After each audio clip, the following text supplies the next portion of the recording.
اعوذ باللہ من الشیطان الرجیم بسم اللہ الرحمن الرحیم صلی اللہ علی حبیبہ محمد وعلی آلہ واصحابہ وسلم۔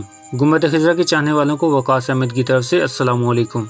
ایک عالم اپنے ایک شاگرد کو لیے کھیتوں سے گزر رہے تھے۔ چلتے چلتے ایک پگڈنڈی پہ ایک بوسیدہ جوتا نظر آیا۔ صاف پتہ چل رہا تھا کہ جوتا کسی بڑے میاں کا ہے۔ قریب کے کسی کھیت میں مزدوری کر رہے ہوں گے، فارغ ہو کے اسے پہن کے گھر کی راہ لیں گے۔ شاگرد نے جناب شیخ سے کہا، حضور کیسا رہے گا کہ تھوڑی سی دل لگی کا سامان کرتے ہیں، جوتا کہیں ادھر ادھر چھپا دیتے ہیں، وہ بزرگوار آئیں گے جوتا نہیں پائیں گے تو ان کا رد عمل دیکھنے سے تھوڑا مزہ آ جائے گا۔ شیخ کامل تھے، انہوں نے فرمایا، بیٹا اپنے دلوں کی خوشیوں کو دوسروں کی پریشانیوں سے وابستہ کرنا کسی طور بھی پسندیدہ عمل نہیں ہے۔ بیٹا تم پہ اپنے رب کے احسانات ہیں، ایسی کبھی حرکت سے لطف اندوز ہونے کے بجائے اپنے رب کی ایک نعمت سے تم اس وقت ایک اور طریقے سے خوشیاں اور سعادتیں سمیٹ سکتے ہو۔ اپنے لیے بھی اور اس بیچارے مزدور کے لیے بھی ایسا کرو کہ جیب سے کچھ نقد سکے نکالو اور دونوں جوتوں میں رکھ دو، پھر ہم چھپ کے دیکھیں گے جو ہوگا۔ بلند بخت شاگرد نے تعمیل کی اور استاد اور شاگرد دونوں جھاڑیوں کے پیچھے دبک کے۔ کام ختم ہوا تو بڑے میاں نے آ کر ان جوتوں میں پاؤں رکھا تو سکے جو پاؤں سے ٹکرائے تو ایک بڑبڑاہٹ کے ساتھ جوتے اتار دیے۔ جوتا اتارا تو وہ سکے اس سے باہر آ گئے۔ ایک عجیب سی سرشاری اور جلدی میں دوسرے جوتے کو پلٹ کر دیکھا تو اس میں بھی سکے کھنکتے ہوئے باہر آ گئے۔ اب بڑے میاں آنکھوں کو ملتے ہوئے دائیں بائیں نظر گھماتے ہیں، یقین ہو جاتا ہے کہ خواب نہیں ہے تو آنکھیں تشکر کے آنسوؤں سے بھر جاتی ہیں۔ بڑے میاں سجدے میں گر جاتے ہیں۔ استاد و شاگرد دونوں سنتے ہیں وہ اپنے رب سے کچھ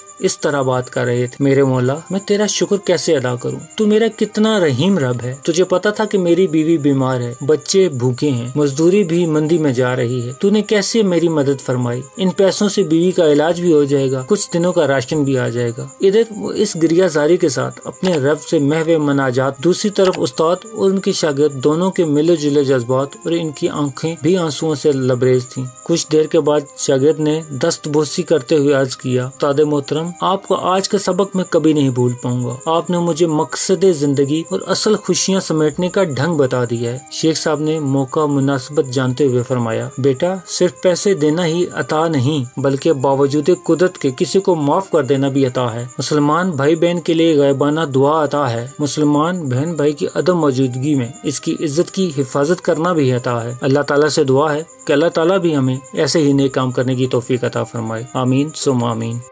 پیارے دوستو، امید کرتا ہوں کہ آپ کو یہ ویڈیو پسند آئی ہوگی تو اسے لائک کر دیں اور مزید اس طرح کی خوبصورت ویڈیو کو دیکھنے کے لیے میرے چینل کو سبسکرائب کرنا ہرگز مت بھولیں۔ بیل کا بٹن بھی دبا دیں تاکہ آپ کو نئی آنے والی ویڈیوز کا نوٹیفیکیشن مل سکے۔ انشاءاللہ ملتے ہیں ایک نئی ویڈیو کے ساتھ، تب تک کے لیے اپنا خیال رکھیے گا۔ اللہ پاک آپ کو آسانیاں دے اور آسانیاں بانٹنے کی توفیق بھی۔ اللہ حافظ۔